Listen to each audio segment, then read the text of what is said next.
Hello everyone, स्वागत है आप सभी का एक बार फिर से जीएस फाउंडेशन यूट्यूब चैनल पर। दोस्तों, इस चैनल पर आपको रोटेशन वाइज वीडियो उपलब्ध कराई जाती है जो history, geography, polity, economics, science और सामान्य ज्ञान से संबंधित होती है। इसी क्रम में आज हम लोग करने वाले हैं इकोनॉमिक्स की क्लास। और इकोनॉमिक्स की क्लास में हम लोग देखेंगे मोस्ट इंपॉर्टेंट 25 MCQ। इसके साथ आपको मिलेगा फुल एक्सप्लेनेशन।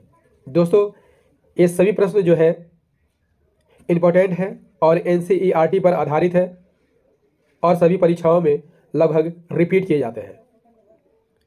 किस एग्ज़ाम के लिए ये सेशन इम्पोर्टेंट रहने वाला है? SSC, railway, state PSC, CDS, NDA, UPSC, SI, PCT या फिर आप किसी भी कॉम्पिटिटिव एग्ज़ाम की तैयारी कर रहे हैं दोस्तों, इस सभी के लिए काफ़ी महत्वपूर्ण रहने वाला है। तो फटाफट से इस सेशन को दोस्तों के साथ शेयर कर दीजिए और यदि आप भी इस चैनल पर नए हैं तो चैनल को सब्सक्राइब कर लीजिए, बेल आइकन को जरूर प्रेस कर लीजिए। फटाफट से इस सेशन को दोस्तों के साथ शेयर कर दीजिएगा। चलिए शुरू करते हैं सेशन की। क्वेश्चन नंबर 1 क्या कहता है दोस्तों? आंसर कीजिएगा जरा। सर्व शिक्षा अभियान की शुरुआत कौन सी पंचवर्षीय योजना में हुई थी? आंसर कीजिएगा जरा। सर्व शिक्षा अभियान की शुरुआत कौन सी पंचवर्षीय योजना में हुई थी? Option number A is the correct answer, that is 9वीं पंचवर्षीय योजना में हुई थी। सर्व शिक्षा अभियान की शुरुआत यदि आपसे पूछ ले कब की गई थी? 2001 में की गई थी, 86वें संविधान संशोधन के तहत। और यह 9वीं पंचवर्षीय योजना में प्रारंभ की गई थी जो कि 1997 से 2000 तक चलती है। चलिए अगले सवाल का आंसर कीजिए दोस्तों। क्वेश्चन नंबर 2, भारत का एकमात्र हीरा बाजार कहाँ पर है? आंसर कीजिएगा जरा। काफ़ी इंपॉर्टेंट सवाल है दोस्तों। भारत का एकमात्र हीरा बाजार कहाँ है? ऑप्शन नंबर बी यहाँ पर सही आंसर हो जाएगा, मुंबई में है। भारत का एकमात्र हीरा बाजार कहाँ पर है? मुंबई में है। और यह कितने एकड़ क्षेत्र में फैला हुआ है? 20 एकड़ क्षेत्र में फैला हुआ है। क्वेश्चन नंबर 3, आंसर कीजिएगा जरा। भारत में ऑनलाइन पैसा स्थानांतरण और डिजिटल हस्ताक्षर कब से वैध हुए थे? आंसर कीजिएगा जरा। भारत में ऑनलाइन पैसा स्थानांतरण और डिजिटल हस्ताक्षर कब से वैध हुए थे? आंसर कीजिएगा जरा। सही आंसर हो जाएगा option number B is the correct answer, that is सन 2000 में। भारत में ऑनलाइन पैसा स्थानांतरण और डिजिटल हस्ताक्षर 2002 से वैध हुए थे। क्लियर? चलिए क्वेश्चन नंबर 4, समावेशी विकास का परिचय किस पंचवर्षीय योजना में हुई थी? समावेशी विकास का परिचय किस पंचवर्षीय योजना में हुई थी? Option number B is the correct answer, that is 11वीं पंचवर्षीय योजना में। 11वीं पंचवर्षीय योजना दोस्तों याद रखिएगा 2007 से 2012 तक चली थी। इसका उद्देश्य क्या था? भारत के समग्र विकास के लिए समावेशी परिवर्तन लाना। इसमें गरीबी उन्मूलन, रोजगार के अवसर प्रदान करना, शिक्षा और स्वास्थ्य देखभाल को बढ़ावा देना और कृषि उत्पादकता में वृद्धि करना 11वीं पंचवर्षीय योजना का उद्देश्य था। क्वेश्चन नंबर 5 क्या कहता है दोस्तों? स्पेन की मुद्रा क्या है? आंसर कीजिएगा जरा। स्पेन की मुद्रा क्या है? Option number D is the correct answer, that is euro. Spain की मुद्रा यूरो है। यह 2002 में स्पेन की मुद्रा बनाई गई थी। इससे पहले स्पेन की मुद्रा का क्या नाम था? पेसेटा, जो 1869 से 2002 तक स्पेन की मुद्रा रही थी। चलिए अगले सवाल का आंसर करते हैं। चलिए क्वेश्चन नंबर 6 का आंसर कीजिए। भारत में नया प्राइवेट बैंक किस अधिनियम के तहत स्थापित किया जा सकता है? भारत में नया प्राइवेट बैंक किस अधिनियम के तहत स्थापित किया जा सकता है? ऑप्शन नंबर बी यहाँ पर सही आंसर हो जाएगा, कंपनी एक्ट 1956 के तहत। भारत में नया वाणिज्यिक बैंक कंपनी एक्ट 1956 के तहत स्थापित किया जा सकता है। क्वेश्चन नंबर 7 का आंसर कीजिए दोस्तों।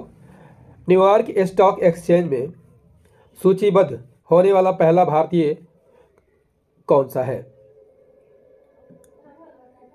पहला भारतीय PSU कौन सा है? MTNL, BSNL, SBI या BSNL? Option number B is the correct answer, that is BSNL। Videsh Sanchar Nigam limited New York stock exchange में सूचीबद्ध पहला PSU था। क्वेश्चन नंबर 8 का आंसर कीजिए। निम्नलिखित में किसने पहली बार किसान क्रेडिट कार्ड लॉन्च किया था? निम्नलिखित में किसने पहली बार किसान क्रेडिट कार्ड लॉन्च किया था? Option number C is the correct answer, that is NABARD. राष्ट्रीय कृषि और ग्रामीण विकास बैंक यानी NABARD national bank for agriculture and rural development की स्थापना कब हुई थी? 12 जुलाई 1982 को।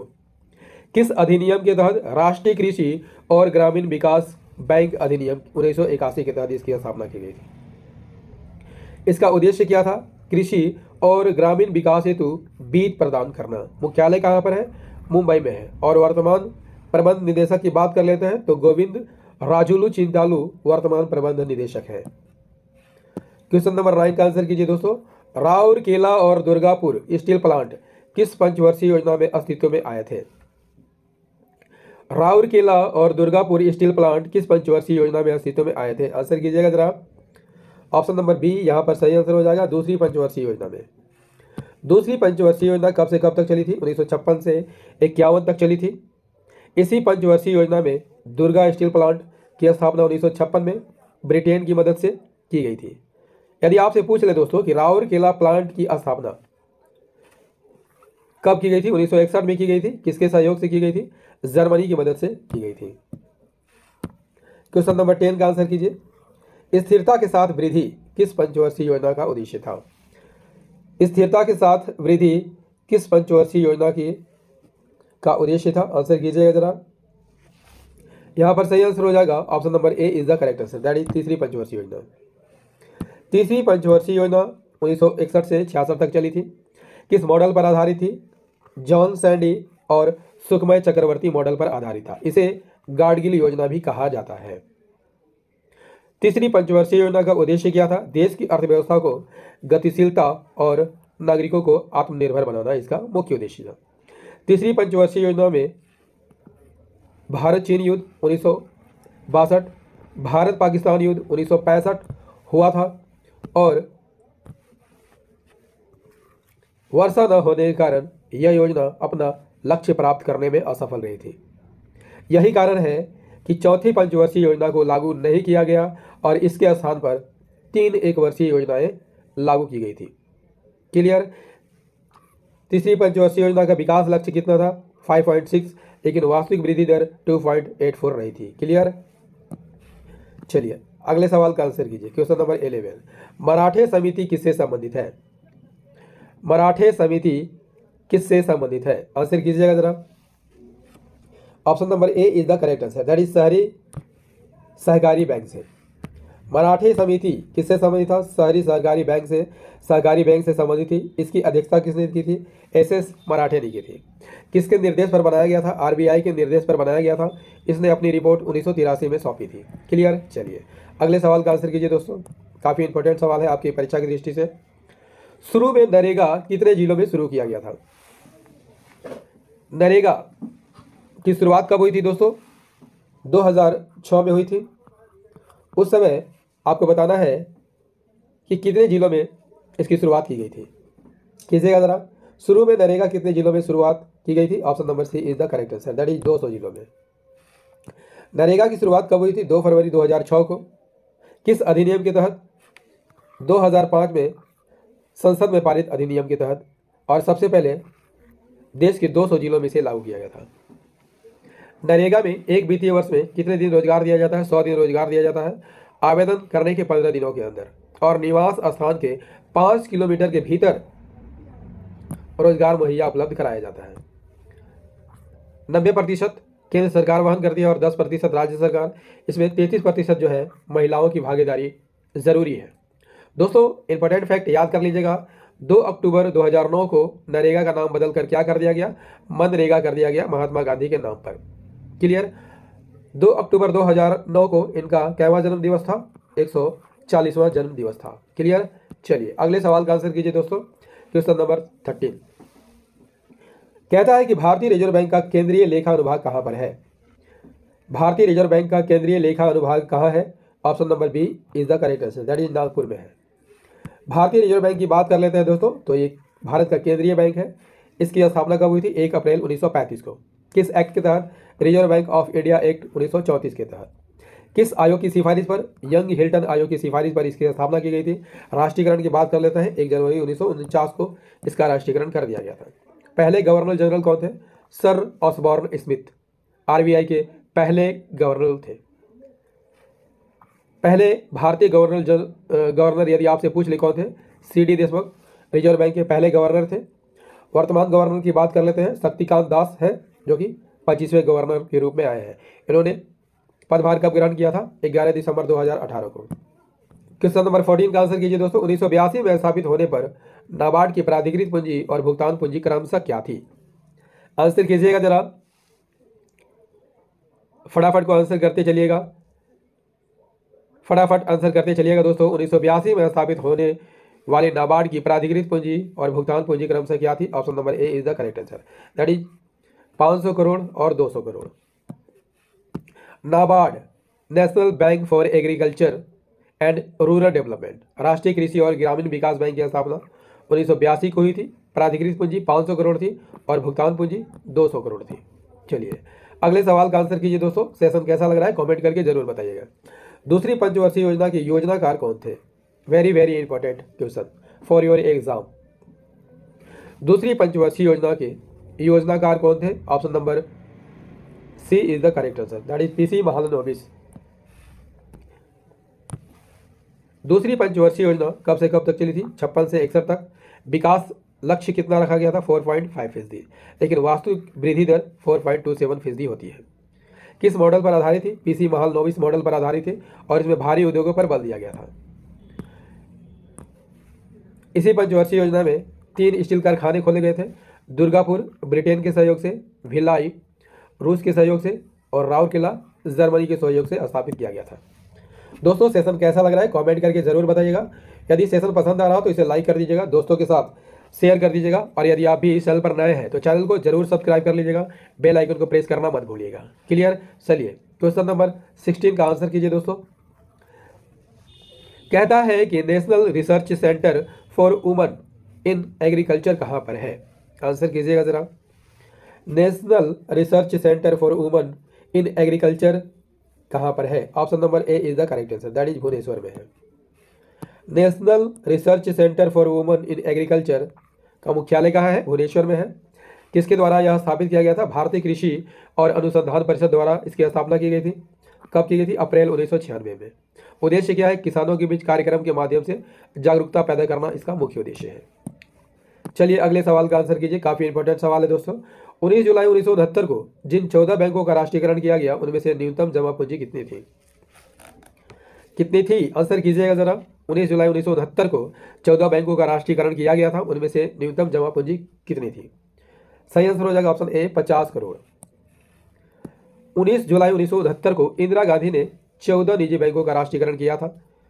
14 बैंक यहाँ पर दिए गए हैं दोस्तों, आप इसे नोट कर लीजिएगा। 6 बैंकों का राष्ट्रीयकरण यदि आपसे पूछ ले कब किया गया था? 15 अप्रैल 1980 को, और उस समय प्रधानमंत्री कौन थे? राजीव गांधी। ठीक है, इन 6 बैंकों को यहाँ पर दिया गया है, आप इन्हें भी देख लीजिएगा। क्वेश्चन नंबर 18 आंसर कीजिएगा जरा। अंतर्राष्ट्रीय वायु परिवहन संघ का मुख्यालय कहाँ है? अंतर्राष्ट्रीय वायु परिवहन संघ का मुख्यालय कहाँ है दोस्तों? ऑप्शन नंबर सी यहाँ पर सही आंसर हो जाएगा, मॉन्ट्रियल में है। IATA the international air transport association कितने देशों का समूह है? 120 देशों का समूह है और इसके 280 एयरलाइंस हैं। इसकी स्थापना कब की गई थी? 19 अप्रैल 1945 को क्यूबा के हवाना में इसकी स्थापना की गई थी। मुख्यालय कहाँ है? कनाडा के मॉन्ट्रियल में है, लेकिन इनके अन्य कार्यालय भी है। कहाँ पर? स्विट्जरलैंड में, स्विट्जरलैंड के जेनेवा में है। चलिए अगले सवाल का आंसर कीजिए दोस्तों। क्वेश्चन नंबर 19 भारत का पहला भूमि विकास बैंक कहाँ खोला गया था? भारत का पहला भूमि विकास बैंक कहाँ खोला गया था? Option number D is the correct answer, that is Jalandhar में। भारत का पहला भूमि विकास बैंक जालंधर में खोला गया था। तब इसे क्या कहा जाता था? भूमि बंधक बैंक कहा जाता था। भूमि विकास बैंक का उद्देश्य क्या है? भूमि कृषि के विकास को बढ़ावा देना और कृषि उत्पादन में वृद्धि करना इसका मुख्य उद्देश्य है। ये कैसा वित्त प्रदान करता है? दीर्घकालीन ऋण प्रदान करता है। क्वेश्चन नंबर 20 आंसर कीजिएगा जरा। 1991 की नरसिंघम समिति किससे संबंधित थी? किससे संबंधित थी? यहाँ पर सही आंसर हो जाएगा option number D is the correct answer, that is वित्तीय क्षेत्र सुधार से संबंधित है। नरसिंघम समिति की स्थापना कब की थी? 1991 में। आर्थिक संकट के समय भारत में वित्तीय क्षेत्र में सुधार के लिए इसकी स्थापना की गई थी। इन्होंने अपनी रिपोर्ट 2 बार सौंपी है, 1992 में और 1998 में, जिसने बैंकिंग क्षेत्र की दक्षता और व्यवहारिकता को बढ़ाने पर महत्वपूर्ण जोर दिया था। चलिए क्वेश्चन नंबर 21 का आंसर कीजिए। क्या कहता है दोस्तों? क्वेश्चन नंबर 21 क्या कहता है? किस पंचवर्षीय योजना में सबसे कम वृद्धि दर लक्ष्य रखा गया था?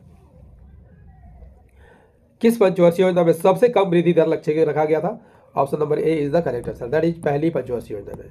पहली पंचवर्षीय योजना की बात कर लेते हैं तो 1951 से 56 तक चलता है। किस मॉडल पर आधारित था? हेराल्ड डोमर मॉडल पर आधारित था। वृद्धि दर सबसे कम 2.1% रखा गया था, लेकिन वास्तविक वृद्धि दर 3.6% हुई थी। क्लियर?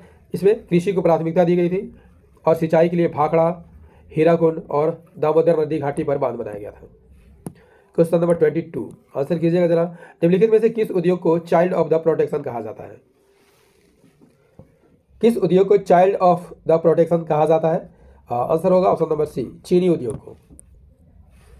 चीनी उद्योग को 1930 में सुरक्षा प्रदान की गई थी। तब से उद्योग को परंपरागत रूप से क्या कहा जाता है? चाइल्ड ऑफ प्रोटेक्शन कहा जाता है। भारत में पहली चीनी मिल की स्थापना कब हुई थी? 1903 में। कहाँ पर हुई थी? उत्तर प्रदेश के देवरिया जिले के प्रतापपुर क्षेत्र में। क्लियर? चीनी उद्योग याद कर लीजिएगा, कपास के बाद भारत में दूसरा सबसे बड़ा कृषि आधारित उद्योग है। क्वेश्चन नंबर 23 दोस्तों, सेशन कैसा लग रहा है कमेंट करके जरूर बताइएगा। निम्नलिखित में से कौन सा निकाय भारतीय लघु उद्योग विकास बैंक में सबसे बड़ा शेयर धारक है?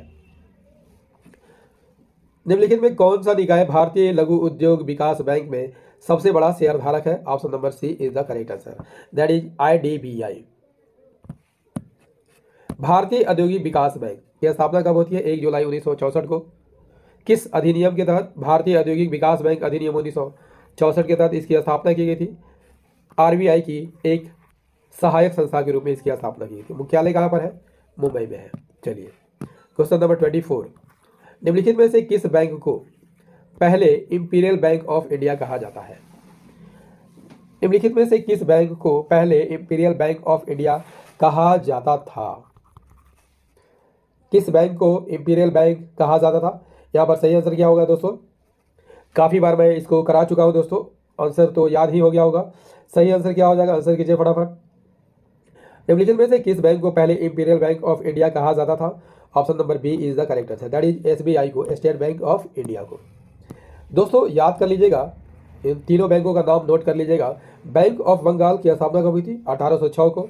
Bank of Bombay 1840, bank of Madras 1843। Clear? इन तीनों बैंकों को मिला दिया जाता है 27 जनवरी 1921 को, और इन तीनों बैंकों को मिलाकर क्या बनाया जाता है? Imperial bank of India. Clear? Imperial bank of India का राष्ट्रीयकरण कर दिया जाता है 1 जुलाई 1955 को, और इसका नाम बदलकर क्या कर दिया जाता है? State bank of India. इसका मुख्यालय कहाँ है दोस्तों? इसका मुख्यालय कहाँ पर है? मुंबई में इसका मुख्यालय है। क्लियर? चलिए क्वेश्चन नंबर 25 भारतीय बैंकिंग क्षेत्र में कंप्यूटर प्रौद्योगिकी के प्रेरण के लिए नींव रखने के लिए निम्नलिखित में से कौन सी समिति जानी जाती है? भारतीय बैंकिंग क्षेत्र में कंप्यूटर प्रौद्योगिकी को बढ़ावा देने के लिए जो नींव रखी गई थी, निम्नलिखित में कौन सी समिति जानी जाती है? Option number C is the correct answer, that is doctor Rangarajan समिति। डॉक्टर रंगराजन कमेटी या समिति बैंकिंग क्षेत्र में कंप्यूटर से संबंधित है। दोस्तों इकोनॉमिक्स का ये सेशन आपको कैसा लगा? उम्मीद करता हूँ अच्छा लगा होगा। दोस्तों यदि सेशन पसंद आया हो तो इसे लाइक कर दीजिएगा, दोस्तों के साथ शेयर कर दीजिएगा, और यदि आप भी इस चैनल पर नए हैं तो चैनल को सब्सक्राइब ज़रूर कर लीजिएगा। मिलते हैं अगले सेशन में साइंस के वीडियो में। जय हिंद, धन्यवाद।